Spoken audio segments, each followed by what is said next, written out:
उन लोग आप खूब जानते हैं, बखूबी जानते हैं। हम नहीं जानते। अब उसको दोहराने की बात नहीं है, नेम प्लेट सटा रहता था। दलितों के नेता चिराग पासवान भी हैं, दलितों के नेता मांझी जी भी हैं। दोनों में बेहतर नेता कौन है और बड़ा नेता कौन है? लीजिए एक राजनीतिक प्रश्न ले लेते हैं। मैं शशांक शेखर दुबे सूर्य बिहार की तरफ से। एक समय में जेडीयू की तरफ से बहुत दबाव था आपके ऊपर कि अपने पूरे दल को विलय कर लिया जाए जेडीयू में, कैसे उभरे इससे? नीतीश जी से बात बन गई, फाइनली बताइए। लोग सुनना चाहते, देश देख रहा है आपको। कहा जा रहा है कि बातें आ रही है कि चिराग पासवान को काम नहीं बना, लेकिन मांझी जी का काम हो गया।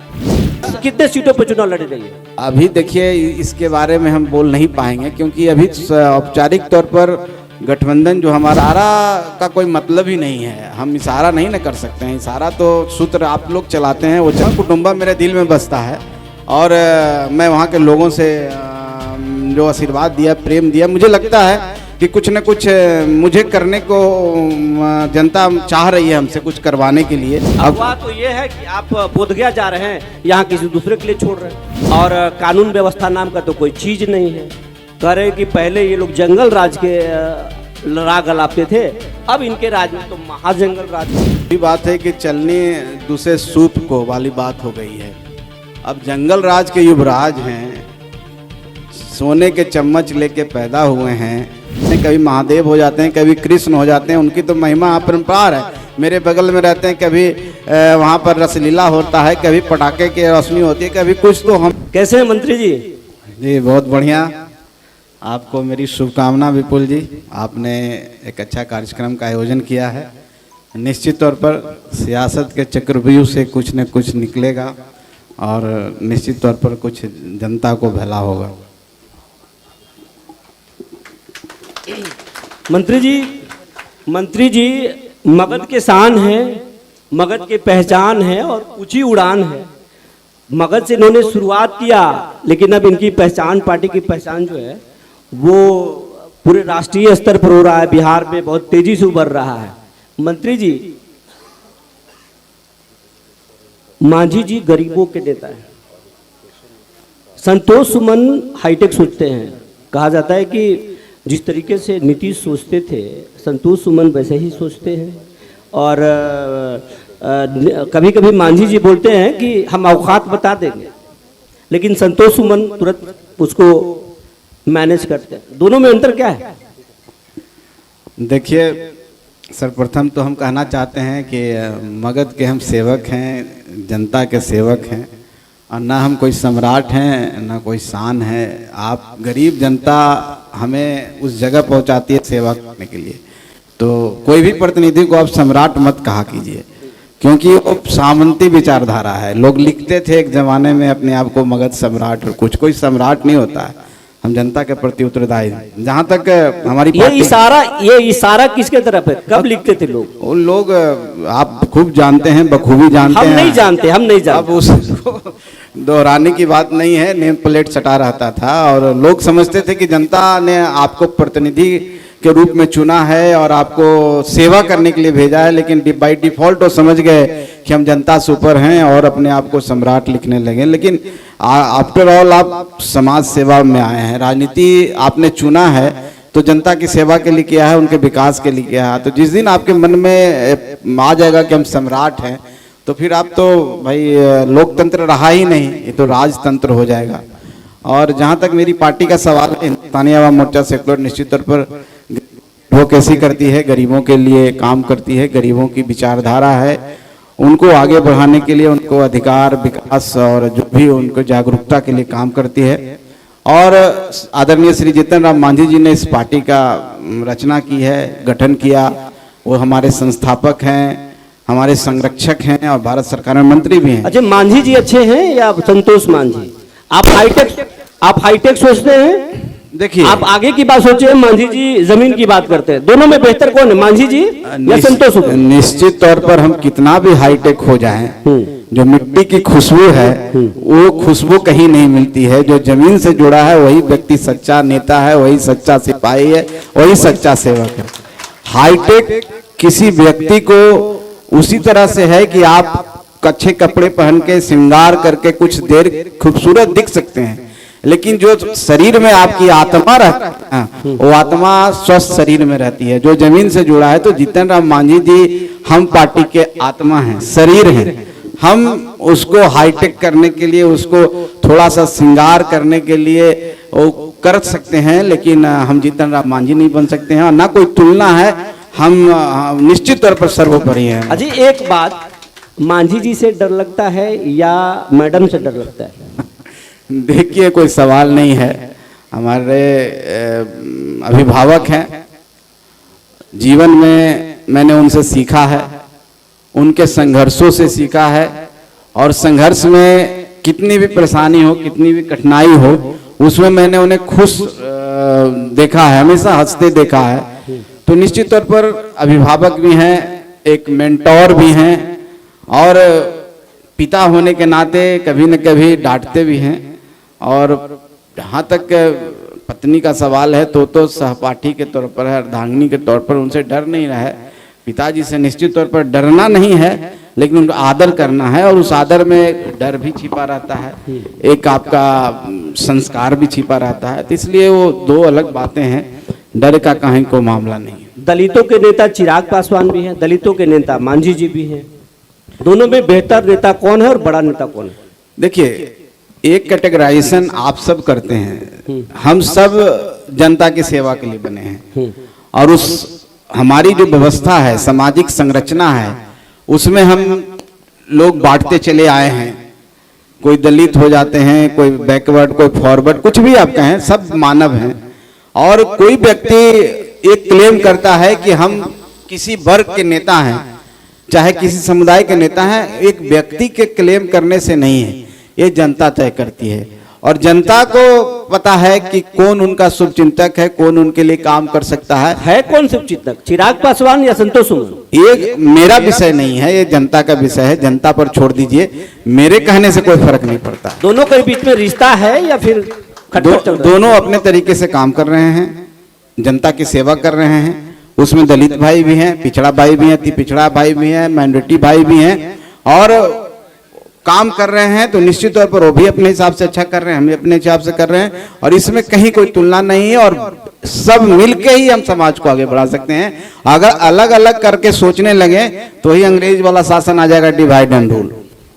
मंत्री जी, एक राजनीतिक प्रश्न ले लेते हैं। मैं शशांक शेखर दुबे, सूर्य बिहार की तरफ से। एक समय में जेडीयू की तरफ से बहुत दबाव था आपके ऊपर कि अपने पूरे दल को विलय कर लिया जाए जेडीयू में, कैसे उभरे इससे? निश्चित तौर पर आप जब कहीं समाज में रहते हैं, किसी जगह रहते हैं, तो उस तरह की बातें होती रहती है। हर इंसान के जीवन में उतार चढ़ाव, संघर्ष है, और परिस्थितियां, समय बलवान होता है, और समय एक साथ हम लोग को मिला है ऐसा देखने को संघर्ष में कि इस तरह की बातें आई है। तो मैं तो हर जगह हमेशा कहता हूं कि समुद्र बहुत बड़ा है, और समुद्र में तरह तरह के जीव जंतु होते हैं। कोई व्यक्ति बड़ा होता है तो उसको लगता है कि हम सबसे बड़े हैं, लेकिन मंत्री जी ये तो कहानी बना रहे हैं आप। नीतीश जी से बात बन गई, फाइनली बताइए, लोग सुनना चाहते, देश देख रहा है आपको। अब कौन सी बात की आप बात कर रहे हैं कि बन गई? हम वही तो सीट वाली, हमेशा नीतीश जी से बात बनी रहती है। नीतीश जी का हम लोग सम्मान करते हैं। कहा जा रहा है ये कि बातें आ रही है कि चिराग पासवान को काम नहीं बना, लेकिन मांझी जी का काम हो गया। या अफवाह या सच है? अब कौन कह रहा है इसकी जानकारी मुझे नहीं है। हम लोग माननीय मुख्यमंत्री जी का सम्मान करते हैं, उनसे सीखते हैं। हम कितने पार्टी पर चुनाव लड़ रही है?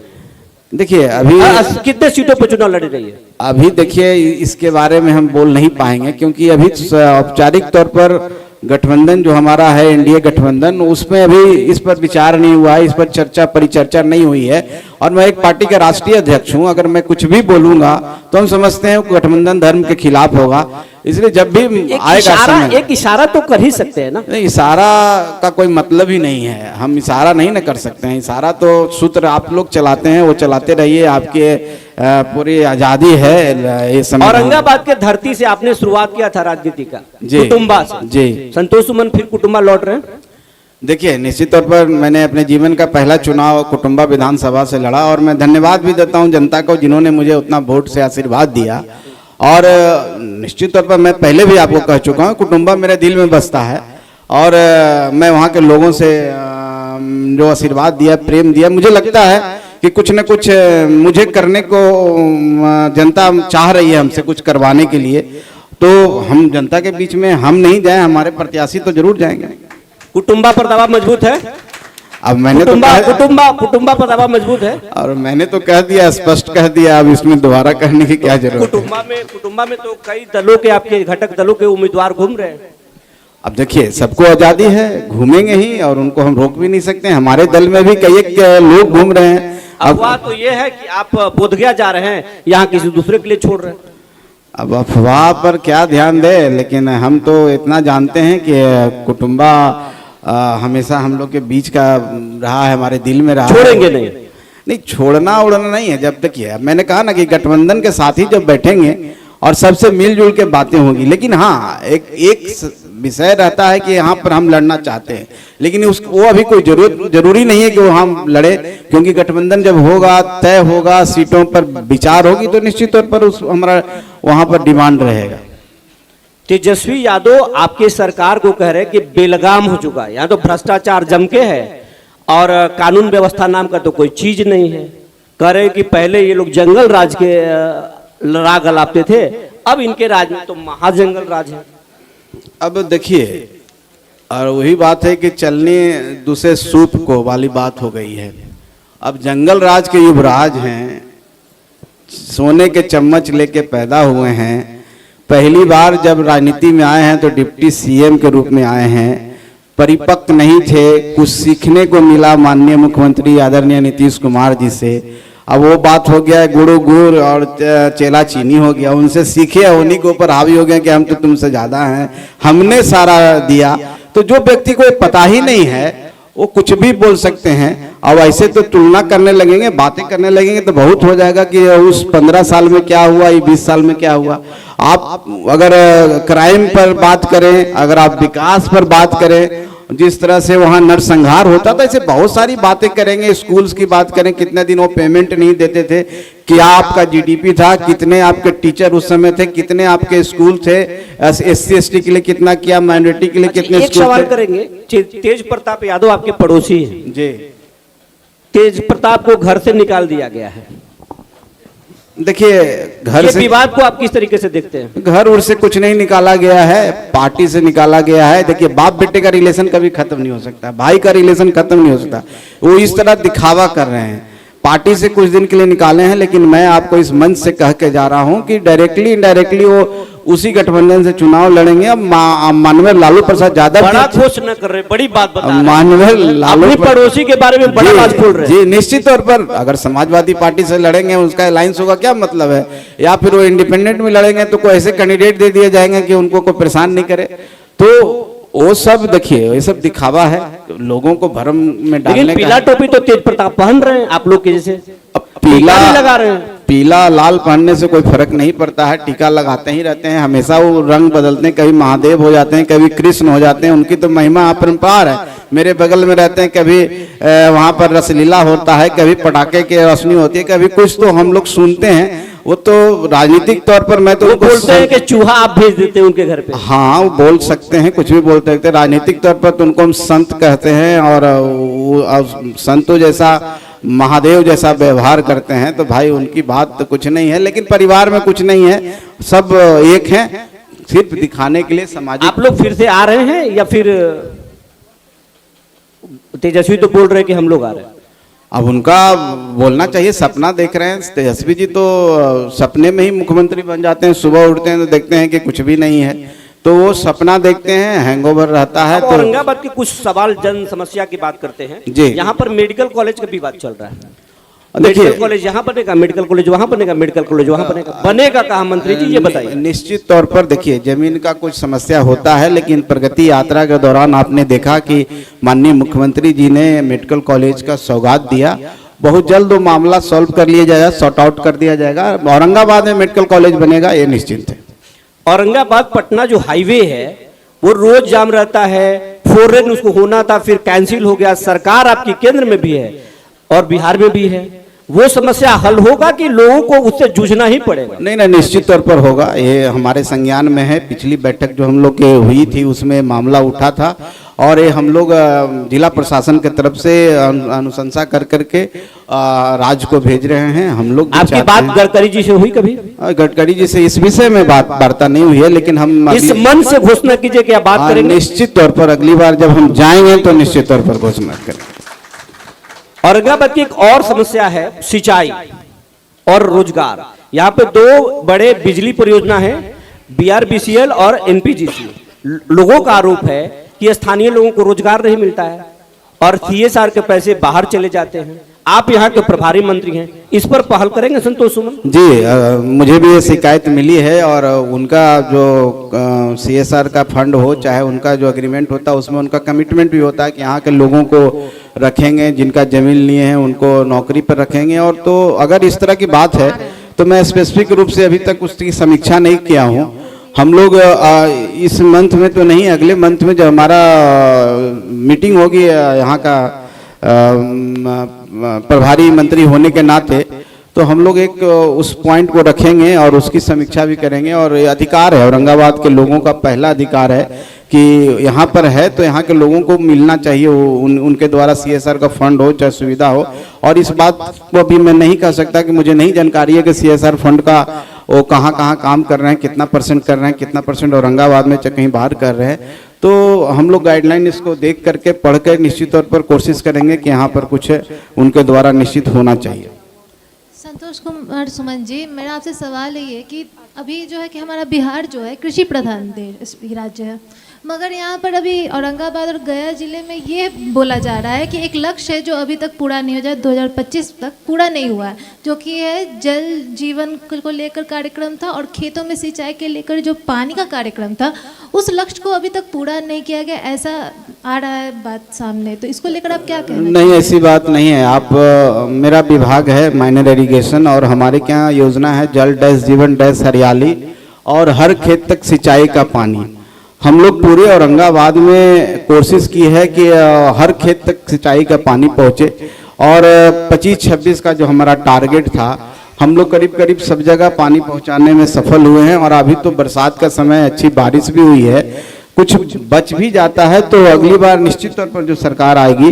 और ऐसे बहुत सारे काम हैं, बहुत। अभी मैं ये नहीं कह सकता कि 100% हम पूरा कर लिए, क्योंकि औरंगाबाद जिला सुखाड़ प्रभावित रहा है, तराई का क्षेत्र है, पहाड़ के नीचे अभी बहुत सारे ऐसे वाटर बॉडीज बनाना है, ऐसे बहुत सारे परियोजनाएं हैं जिनको शुरू करना है।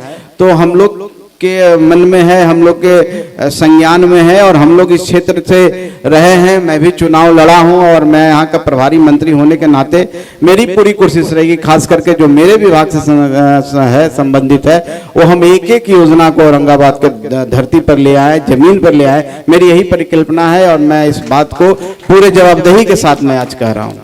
मंत्री जी, आपके विभाग से ही जुड़ा प्रश्न है। इतने दिनों के कार्यकाल में औरंगाबाद जिले के लिए अपनी 5 सबसे बड़ी उपलब्धि बता दें जिस पे आप गर्व कर सकते हैं और जिसके आधार पर आप आगामी चुनाव में वोट मांगेंगे अपने गठबंधन। देखिए, अगर सरकार की बात करें तो आप देख ही रहे हैं कि किस तरह से मेडिकल कॉलेज है। नहीं, अपने विभाग की बात करें, लघु सिंचाई योजना की। मेरे विभाग से बहुत सारे डैम बने हैं। आप देव में जाएंगे वहाँ मिल जाएगा, आप कुटुंबा में जाए, हरियाली डैम की बात हम लोग कर रहे हैं, उसको भी हम लोग ठीक करने की बात कर रहे हैं जो झारखंड से आता है। तो ऐसे बहुत सारी योजना है जो हमारे क्या, हम समझते हैं कि औरंगाबाद जिले में करीब 23-24 बड़ी परियोजना पर काम चल रहा है जो हमारे विभाग के द्वारा हुआ है और करीब 150 करोड़ की योजना हमारे विभाग से चल रहा है। तो हम समझते हैं कि हमारा प्रयास है कि हम लोग कोशिश कर रहे हैं कि इसको पूरा। अच्छा, आपके कार्यकाल में कोई ऐसी योजना जो आपके लिए महत्वाकांक्षी हो जो आपके सपने में शामिल रही हो और जिसको लेकर के अफसोस हुआ कि हम पूरा नहीं कर पाए, ऐसा कुछ है क्या अपने विभाग के विषय? अभी देखिए मेरे विभाग से, देखिए अब मेरे विभाग से बात करते हैं तो ये दो विभाग का मामला हो जाता है, एक जल संसाधन विभाग का, एक माइनर इरिगेशन का। तो वो दोनों से कहें बहुत सारी ऐसी योजनाएं, जैसे हरियाणी डैम की मैंने बात कहा, वो जो आना है वो भी है, और उत्तर कोयल से और भी पानी ले जाना है। माननीय सांसद महोदय आ चुके हैं, ये भी कोशिश किए हैं। अच्छा, माननीय सांसद महोदय से जुड़ा एक सवाल कर लेते हैं। आप लोग दोनों पड़ोसी हैं, एक जिले के हैं, मगध के दोनों लाल हैं। सांसद महोदय बोल रहे कि विकास की गंगा तो हम बहा रहे हैं, आप बोल रहे कि हम बहा रहे हैं। यही तो दोनों में कौन बहा रहा है? यही तो समस्या है, लोग समझ ही नहीं पा रहे हैं कि जनता ने हमको चुना है, हम अलग नहीं है। हम पार्टी के रूप में अलग हो सकते हैं कि जनता का जब काम करना है तो हम एक हैं। लोकसभा में अलग अलग नहीं होते हैं, लोकसभा एक होता है। इसलिए ये जो लोग कहते हैं ना कि हमने किया, क्रेडिट लेने का काम, ये सबसे गड़बड़ काम है। अरे आप जनता के सेवक हैं, जनता आपको चुनी है काम करने के लिए, चाहे संतोष सुमन काम करे, चाहे सांसद महोदय काम करे, हम जनता के लिए काम वो भी करेंगे तो उनके काम पर हम ताली मारेंगे। और हम ये नहीं कहेंगे कि मैंने किया, मैं कभी इस क्रेडिट बार में नहीं रहता। पहले आपके साथ थे, आपके गठबंधन में थे, अभी छोड़कर चले गए, फिर आपको वापस लाइएगा क्या इनको? अभी मेरे साथ हैं, पार्टी अलग अलग है, एक जगह के रहने वाले हैं और हम लोग से अच्छे रिश्ते हैं। सांसद महोदय कहते हैं कि हम ही लेकर आ जाएंगे, जाएंगे इनके साथ आप? उस समय बताएगा। अभी मांझी जी तो कहते हैं कि हम औकात बताएंगे, इशारा तो करते हैं। नहीं, ऐसी बात नहीं है, आप शब्दों को आप दूसरे तरह से विवेचना कर रहे हैं। मांझी जी ऐसा कभी किसी के बारे में नहीं बोलते हैं। वो बोलते हैं कि हमें कम आका जा रहा है, हम इतना करेंगे तो हमको लोग समझेंगे, हमको आकेंगे। उस शब्द का चयन हो सकता है गलत। आखिरी सवाल संतोष सुमन जी से करेंगे, फाइनली बता दीजिए कितने सीटों पर बात बन गई है?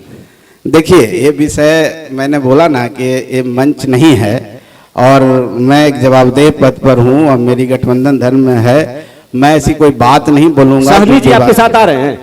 अब सहनी जी को डिसाइड करना है। मैंने तो पहले भी कहा है कि सहनी जी जिन मांगों को लेकर के जनता के बीच में हैं और वो कहते हैं कि हमको हमारी जो समाज है उसको हम अति पिछड़ा बनाएं, एससी का रिजर्वेशन दें, चाहे और ऐसी बहुत सारी बातें हैं। तो उनकी विचारधारा से लगता है, उनके लोगों की विचारधारा हमारी एनडीए की विचारधारा है, बाकी उनके ऊपर डिपेंड करता है। मैं उनको डिटेक्ट नहीं करूंगा, आएंगे तो स्वागत है और नहीं तो जहां भी है मेरी शुभकामना है। चलिए, बात करने के लिए बहुत बहुत धन्यवाद। गठबंधन पे एक सवाल है मेरा।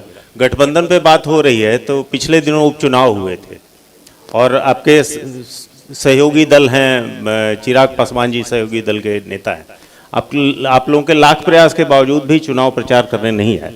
गठबंधन में सब कुछ ठीक ठाक है ना, कैसे देखते हैं इसको? देखिए, वो पुरानी बातें हैं। जब हम लोग इमामगंज की बात अब कर रहे हैं, जी जी, उनकी व्यस्तता रही होगी, हम उनसे बात किए थे, उस समय वो व्यस्त थे, नहीं आ सके। इसका ये मतलब नहीं है कि गठबंधन में हम एक दूसरे के खिलाफ हैं। हम लोग की बातें होती है और हम लोग एनडीए के लिए काम कर रहे हैं, एनडीए को जिताने के लिए काम कर रहे हैं, बिहार के विकास के लिए काम कर रहे हैं। कहीं पर इसी कोई बात नहीं। मेरा पूछने का मतलब गठबंधन पूरी तरह मजबूत है ना? निश्चित तौर पर मजबूत है और आप देखेंगे चुनाव में इसका नजर आएगा। और हम सरकार में आ रहे हैं तो उसमें चिराग पासवान जी का भी योगदान रहेगा। बहुत धन्यवाद।